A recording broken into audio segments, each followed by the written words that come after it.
it's week 7, our last week of class.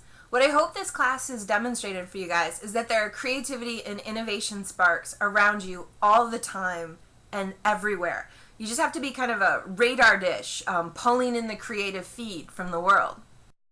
You all did some absolutely fantastic work for Project 6, and I hope you keep the moves you made in mind in the future. You'll likely wind up proposing in your professional life, whether it's proposing a new, creative, innovative space for a campus location or an office, or proposing a project, a business trip, a new venture, or some other thing.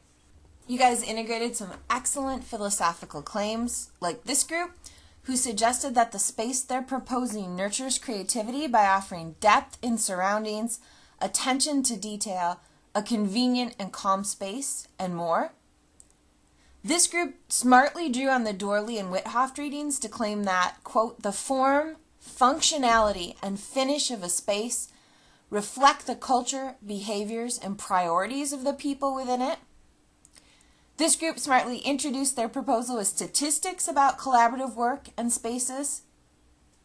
Most groups included helpful layouts and plans for the different places in the space they were proposing, like this group, who included lists of features and photos, and this group, who included a tentative floor plan. All of you did a great job of describing and illustrating the different places in your space, like this group, and this group. And some of you included some stellar supplementary materials, like this group, who created a Pinterest board on collaborative space.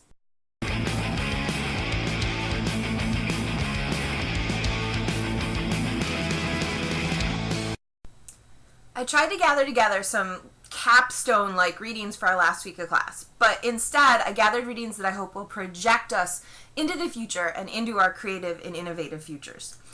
First, you guys are going to read a chunk from Seth Godin's book called Linchpin.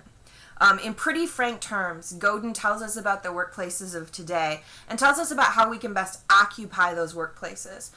What I hope you find yourselves gravitating toward, with the appropriate mindsets and skills and creativity, are the roles of linchpins. And these are people who make significant differences in their workplaces, people who can't easily be replaced.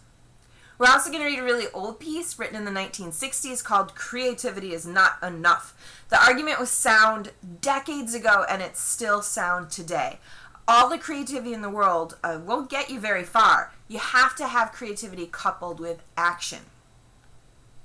We'll watch an annotated talk featuring Stephen Johnson about where good ideas come from.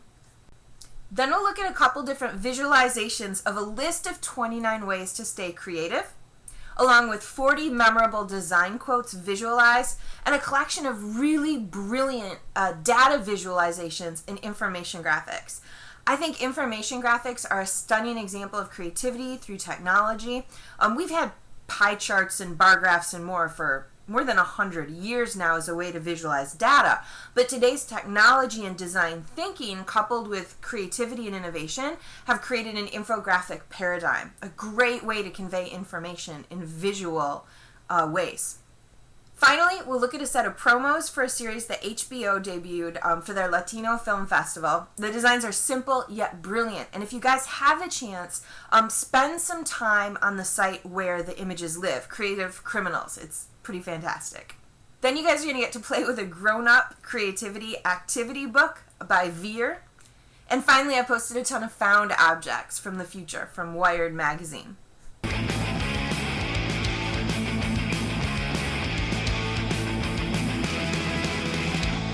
Project 7 is an individual project, and this might be odd, but you yourself are the primary audience for Project 7. Of course, I'm an audience, the secondary audience, and you might consider other people as your audience, other people in your major or your family, your friends. For Project 7, I want you to create a tip sheet or a set of recommendations for yourself. The sheet should include 5 tips, lessons, tools, recommendations, pieces of advice for yourself that you're going to take from this class and enact in the future to stay creative and think innovatively.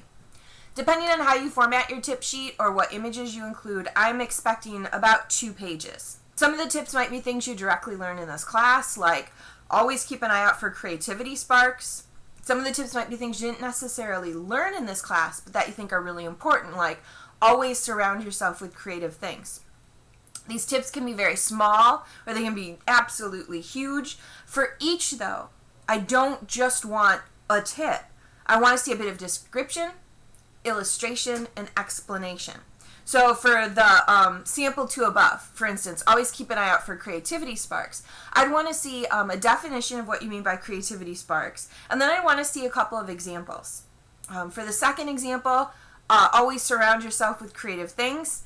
I'd want to see some rationale as to why you think being surrounded by creative things is so crucial. And I'd want to see a couple of pictures or examples of the creative things you think we should surround ourselves by to feed our creativity and innovation.